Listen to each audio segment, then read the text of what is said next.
Hello and welcome to this lecture series on computer networks and communication. The concept of network is not very new. For many years, you have been hearing about different types of networks such as network of banks, network of railways, network of airlines and so on. In the recent years, you may be hearing about another new kind of network, that is computer network. This computer network has emerged as a convergence about two important technologies of this decade, of this century, that is computer technology and communication technology. In this lecture, we shall discuss and see how computer networks has evolved as a result of the merger of these two important technologies. We shall briefly discuss about the benefits, advantages of computer networks and some disadvantages as well. We shall also see some of the important applications that are emerging with the proliferation of computer networks. Finally, in this lecture, we shall give you an outline of the course that we shall discuss in this lecture series. To start with, let us see what do we mean by computer network.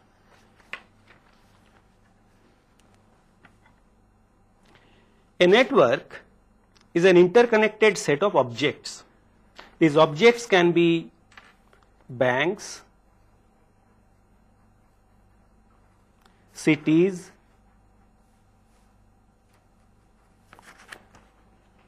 computers,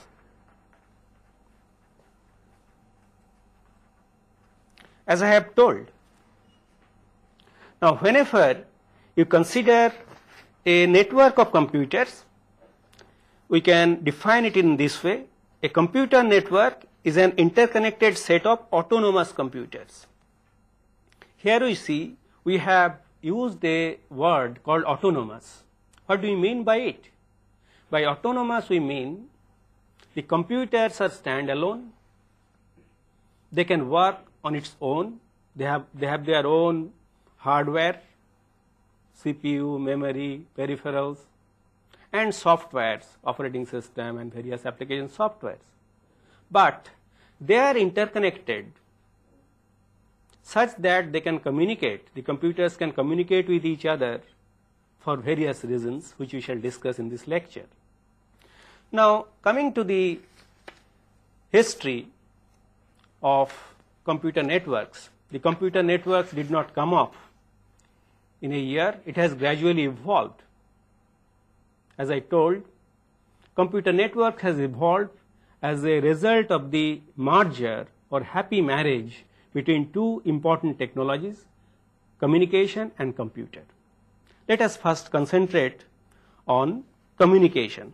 Of course, people are communicating with each other from prehistoric ages, but the electronic or electrical communication started with the invention of telegraph in the year 1838 by Samuel F.B. Morse. The invention of telegraph ushered in a new epoch in communication. It started the era of electrical communication. After that came the invention of telephone by Alexander Graham Bell in the year 1876. Then there was the invention of radio by Marconi in the year of 1896. But as you know, recently it has been established that our Indian scientist, Acharya Jagadish Chandra Bose, is the actual inventor of radio. But of course, the name has gone to Marconi because of some historical mistakes. Anyway, then in the ensuing years came the development of television in the year 1923. Then came microwave, satellite, and various other technologies which are emerging. in the area of electrical communication. Let us now change gear to see what has happened in computer industry or computer science. The history of computer is not as old as electrical communication. The history of computer is only 50 years old, about 50 years old. The ENIAC, the first electronic computer, was developed in the year 1946, and in the first 2 decades of its existence, computer remained as a centralized computer system. And of course, it has evolved. Let us see how the scenario of centralized computer system has evolved over the years. In the early years, the scenario was like this. That means in 1950s, the computers were made of vacuum tubes. They were very large in size, consuming lots of power. They were operated by trained personnel and like programmer, system analyst, system programmer, and so on. To common users, computers were a mysterious object. Common users had no direct link or direct communication with the computers. If they wanted to submit some job, they were standing in a queue outside a window, and the jobs were submitted in the form of usually card decks. And these jobs were submitted to a card reader, which were read one after the other in batch mode.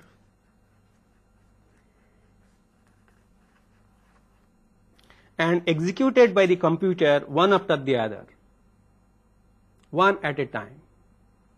And the results were printed on a printer, and outputs were submitted maybe on the next day through another window. Obviously, people were standing in queue to receive the results.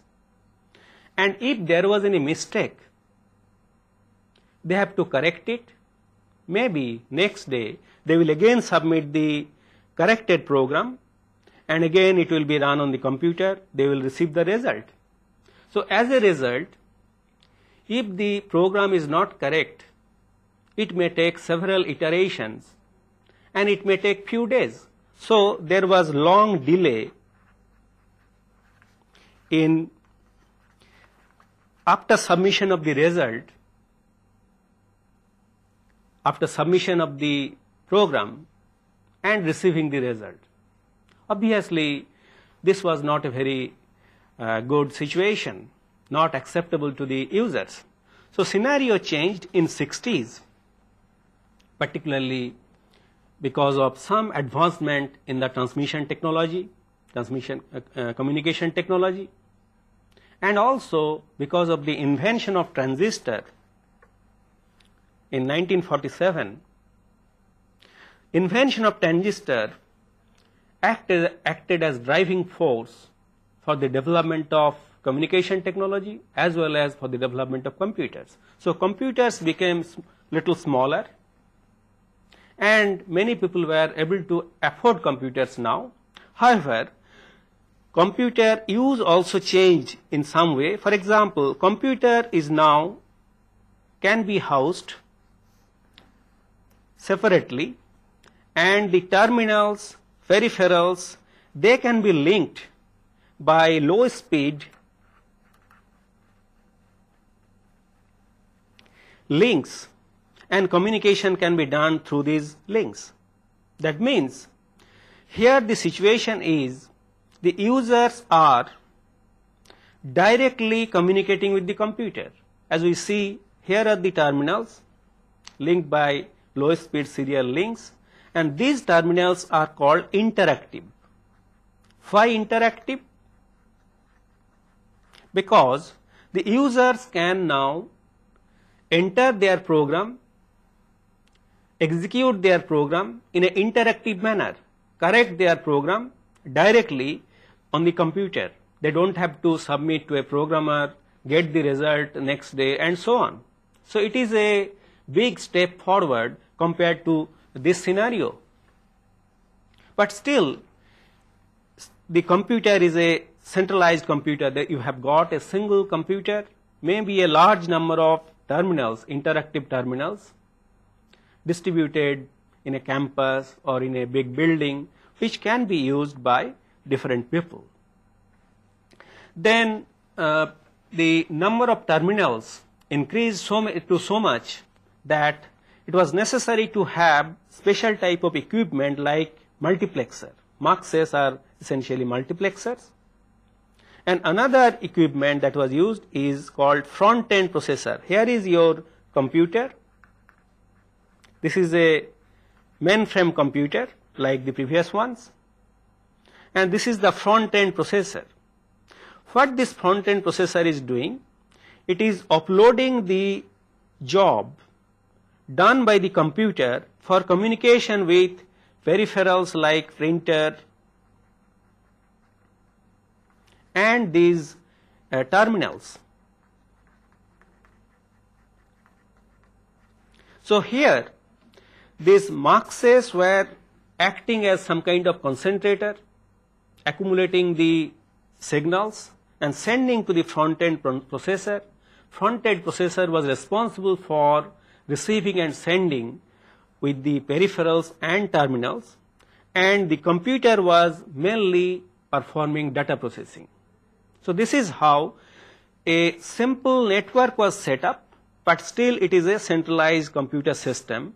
In the strict sense, we cannot call it a computer, a network, because you have got only one computer. You don't have many computers.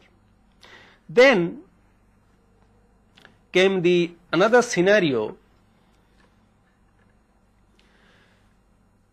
Because of the invention of IC, integrated circuit, in the year 1957, semiconductor device technology was advancing at a fast rate, creating low-cost equipments and communication equipments. And that time, the Cold War was at its heights. War is bad, Cold War is worse. But war has some positive aspects as well. So here 1970s, particularly in 1967,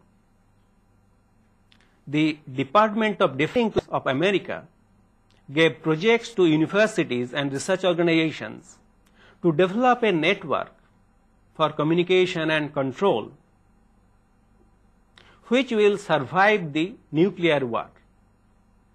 So the basic technique that were used earlier based on telephone network, which uses circuit switching technique, was found to be unsuitable, because in circuit switching technique, if a link fails, the communication is disrupted, and that is not acceptable in war and various other situations. So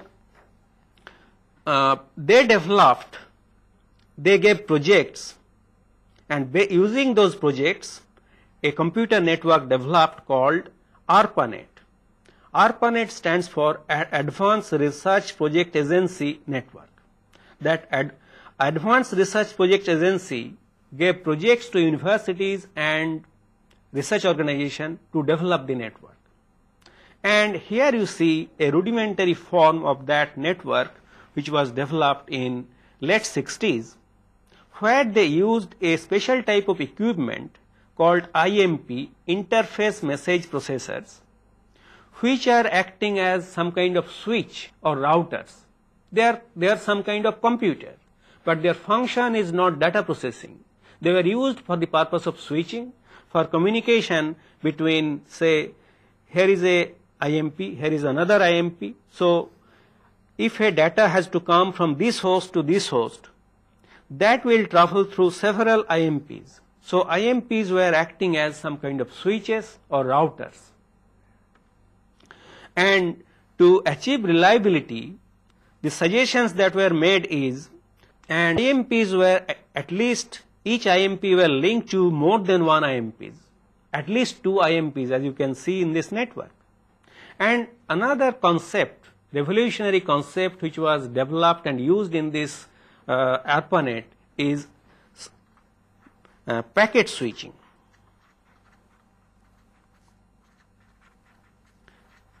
Later on we shall discuss in detail what this packet switching is, and we shall see why it is more reliable than the circuit switching. In packet switching, if this link fails, then the packet can be sent through another path. So what is done in this? A big message is divided into small packets, and those packets are sent independently. One may be sent through this path. If this path is disrupted, the another packet can be sent through this path, just like the postal system. We shall discuss about in more detail later on. Then gradually various softwares were developed, which are called protocols, for communication between 2 IMPs, between 2 IMPs connecting the source host and destination host, and for communication between 2 hosts. And that software protocol culminated in the development of TCP/IP, Transmission Control Protocol, Internet Protocol. This Transmission Control Protocol and Internet Protocol is the software which is acting as a glue to link different networks together. And we shall see that the various concepts, technologies, softwares which are developed in ARPANET are used even nowadays. So ARPANET can be considered as the forerunner of the modern computer network. And after this development, it was found that now in 1971 there was development of microprocessor, invention of microprocessor, where it was possible to put the complete central processing unit on a single cylinder. So that acted as driving force for the development of computers and communication equipments, and very fast computers were developed, their costs were reduced, workstations, servers, personal computers were developed. Now a single organization could own a large number of computers of different types, mainframe computers, mini computers, workstations, servers, personal computers, and so on. It was felt that the necessary was felt for the development of faster communication technique, and technology like packet radio. In the University of Hawaii, packet radio technology was developed. Ethernet technology was developed in the year 1976. Cambridge ring was developed in 1979. Actually, these are essentially local area networks. For example, Ethernet, which was developed in Xerox's Palo Alto Research Center, where you have a bus technology on which a number of computers can be linked, and then they can share a single medium, a protocol called CSMS-CD, Carrier Sense Multiple Access with Collision Detection, was developed so that a single medium can be shared by a large number of computers, and they can communicate at the rate of 10 megabits per second, which is much faster than the telephone technology. For example, in ARPANET, the communication links were established by telephone networks, and these were essentially, say, 3 kb, kilobits per second, these links, and these links were maybe 56 kilobits per second using leased lines. But that was not good enough. That's why here it is much higher, 10 megabits per second. And in 1979, a Cambridge ring was developed in the University of Cambridge, where the topology was a ring and a number of computers can be linked to this ring, and a protocol called token passing was developed. Later on, we shall discuss in detail about these Ethernet and token ring technology. Now, that was in the year of 1979.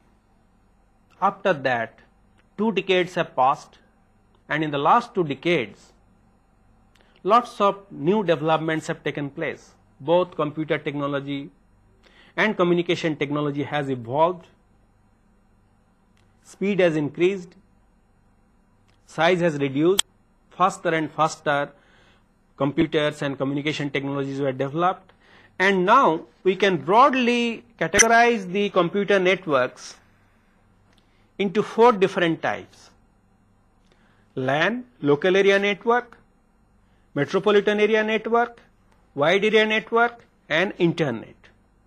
LAN based on these parameters: area, speed, reliability, and owner. Local area network, area is limited over a small geographical area, maybe from say 10 meter within a room to maybe few kilometer, say 5 to 6 kilometer. Speed varies from nowadays 10 megabits per second to maybe thousands of megabits per second. And the local area networks are highly reliable, maybe 1 in 10 to the power 11. And these are usually privately owned. Private. All the local area networks are privately owned. On the other hand, wide area networks, the area can vary from say 10 kilometer to maybe 100 kilometer, encompassing a country or a subcontinent, and speed can vary from say few kilobits per second to maybe tens of megabits per second nowadays. And reliability is low, and the wide area networks are owned by state. Of course, scenario is changing. Nowadays, some wide area networks are owned by private companies as well. And in 1980s, metropolitan area network was developed and proposed. Technology is very similar to LAN, but the area that it can cover can be say 10 kilometer, a complete city, and the standard that has emerged is DQDB, distributed queue double bus, which we shall discuss in detail later on. Speed can be about say 10 megabits per second. Reliability is moderate, and the owner is usually private. This internet, which we are hearing nowadays quite often, is not really a new networking technology. Internet can be considered as a network of networks. Here you have got different types of networks like local area network, wide area network, local area network, which are connected by equipment like routers, bridges, and gateways. And these networks are linked together by software protocol called TCP/IP or UDP, Transmission Control Protocol and Internet Protocol. Later on we shall discuss in more detail about this equipment as well as the software protocol TCP/IP. You may be asking why computer network is becoming more and more popular. Why the proliferation of computer is taking place at such a high rate? There are various reasons. Let us see the advantages and benefits of computer network. First one is resource sharing. You can share costly resources, equipments, programs, data located at distant places, irrespective of where it is actually located. You can share it in a very convenient way as if it is available close to you. And for example, you can have a costly color laser printer. If it is on a network, all the computers on the network can share it. You have got a special database which can be shared. So resource sharing is one of the important motivation behind computer networks. Another is high reliability. In a centralized computer system scenario, if this computer fails, everything will collapse because all the terminals, printers are using this centralized computer, and all the computing is done by a single computer.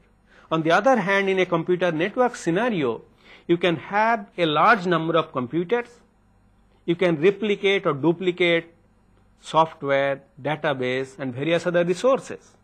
And if one or more computer fails, still the work will go on, maybe with some degraded performance, but it will provide you higher reliability. Then it has been found that a computer network gives you lower cost. You can implement same computing facility at a lower cost. It has been found that suppose a particular computer gives some performance, say a workstation gives some performance, you may get 10 times more performance from a mainframe computer, but for that you have to pay 100 to 1000 times more. So if you can implement a network of computers which will serve your purpose or computing requirement, you can do it at a much lower cost using computer networks. Then scalability. Scalability is very important in the present day scenario. Your requirement is gradually increasing. Your database, the complexity of the programs that will be executing is increasing day by day. So as your requirement increases, in this scenario what you have to do, if this computer is not able to serve your purpose, you have to throw it out, declare it obsolete, and you have to buy a new computer. And that is a very costly process. As you know, replacement of a computer and deployment of a new computer requires lots of investment and effort, which can be avoided in a computer network scenario. If a computer has to be, if your need is more, you simply buy another computer, powerful computer, add it on the computer network and use it. So as a consequence, you can keep on increasing in an incremental manner the various resources, computer, peripherals, software, and various other things in a scalable manner. So the computer networks provide you scalability. Finally, it is very flexible because you can plan your requirement and gradually keep on increasing in a flexible way. You can optimize the cost and various other things, and that's why computer network is becoming more and more popular. But unfortunately in this world, nothing is one-sided. You have got some disadvantages as well. One important disadvantage is loss of control. You have got large number of computers, heterogeneous computer environment with different types of hardware, software, databases, and so on.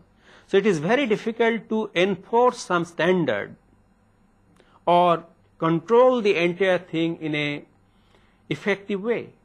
So control becomes more difficult in computer network scenario. Then there is loss of privacy. You are no longer a isolated computer. Your computer is on the network, so other can access the programs, database, and various other things which you have developed, and they can access it. As a result, there is loss of privacy. What can happen? The software, database, and various other resources that you have developed is now exposed, and hackers and various other people can try to destroy or damage your resources.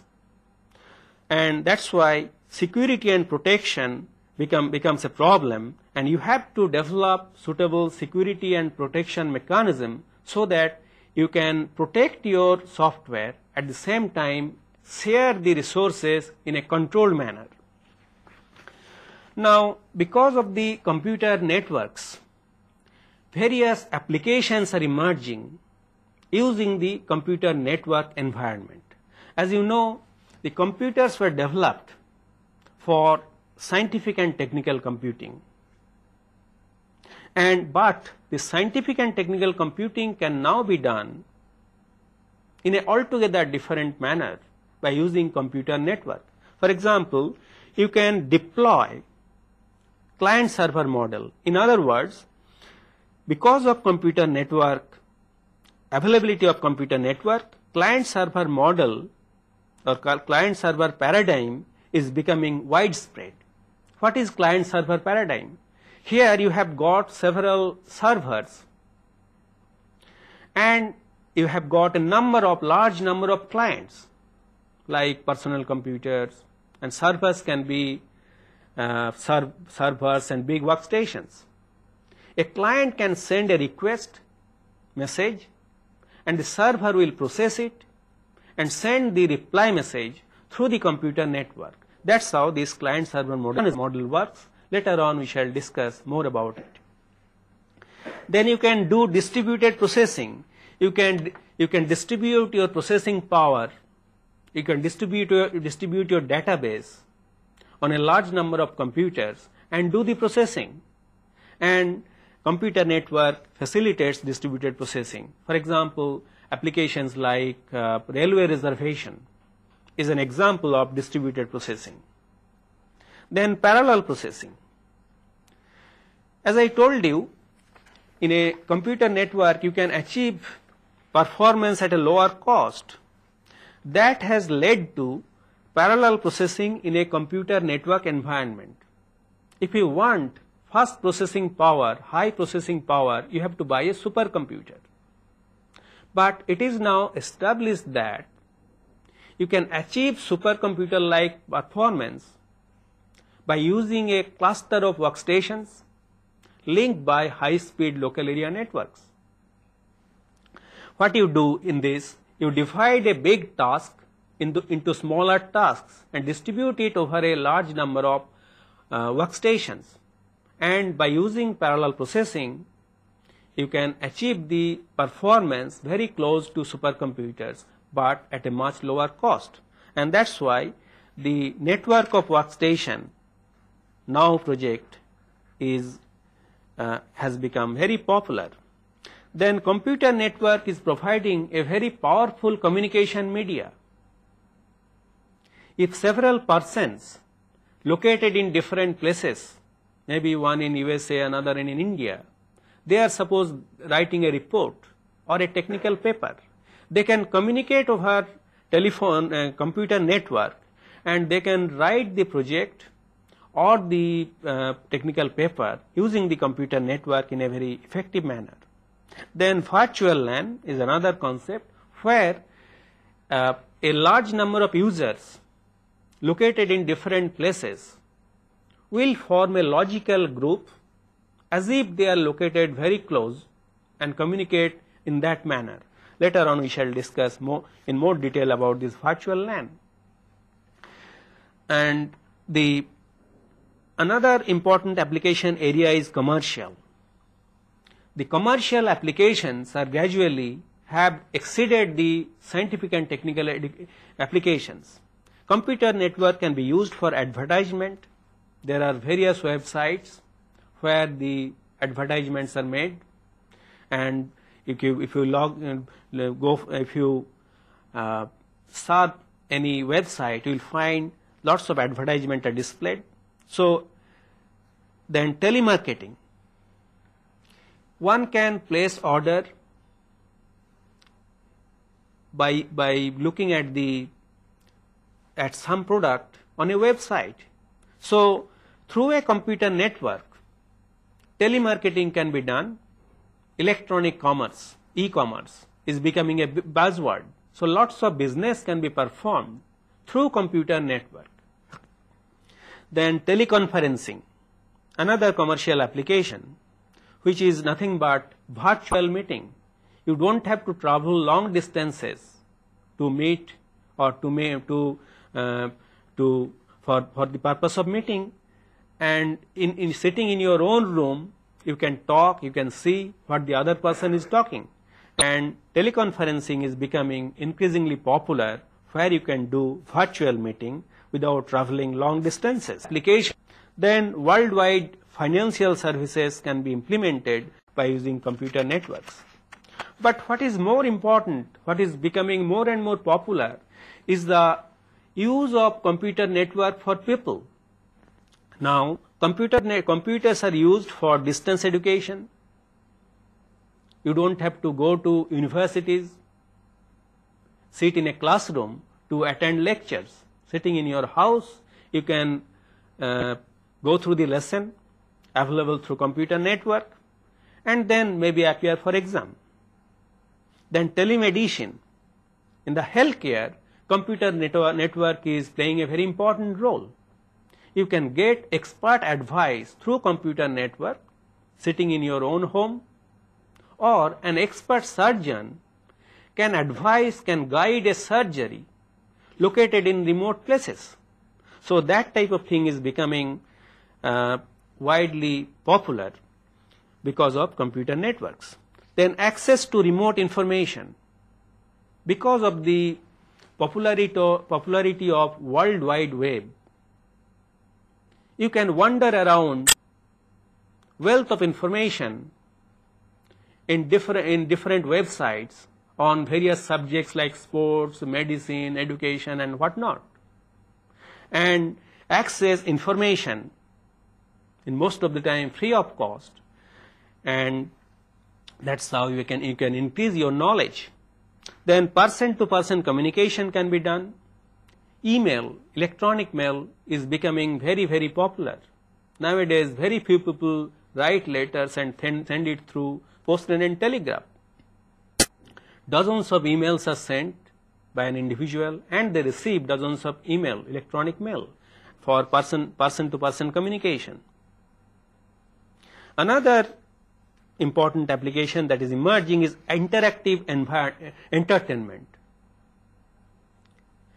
Multi-people video games can be played, which are very exciting and becoming popular sitting in your own house. Then video on demand. If you want to watch a particular movie, or maybe you want to change the movie in your own way, that will be possible in near future. So video on demand will become popular, and these are the various applications which are emerging, and obviously the application domain is limited only by imagination. With time, more exciting and exotic applications will emerge, and computer network will make it possible. Now, it is my privilege to introduce to you such an exciting subject which has merged information, communication, and entertainment. The objective of this course will be, or lecture series will be, to provide the knowledge of data communication and computer network in a unified manner. The subject is massive, so I have tried to divide the subject into several modules, understandable level modules, and then present that one after the other,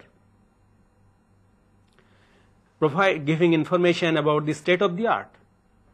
The entire course has been divided into four distinct modules, or 4 distinct parts: data communication concepts, wide area networks, local area networks, and internetworking. So these are the 4 broad areas in which I have divided my lecture series. In the first part, data communication concept, we shall discuss how data which you want to communicate can be converted, transformed into different types of signal which can be communicated through a computer network. through a transmission media. So in this part we are restricting communication between a pair of users. You have a sender and a receiver connected by a transmission media. We shall discuss about different types of transmission media, different types of impairments that the signal suffers while passing through the transmission media, and what kind of encoding you have to do, data encoding you have to do for efficient communication through a transmission media, and what kind of multiplexing techniques that you can do for efficient use of the bandwidth of the transmission media. In spite of all these things, error will occur, how you can detect error, and how you can control error.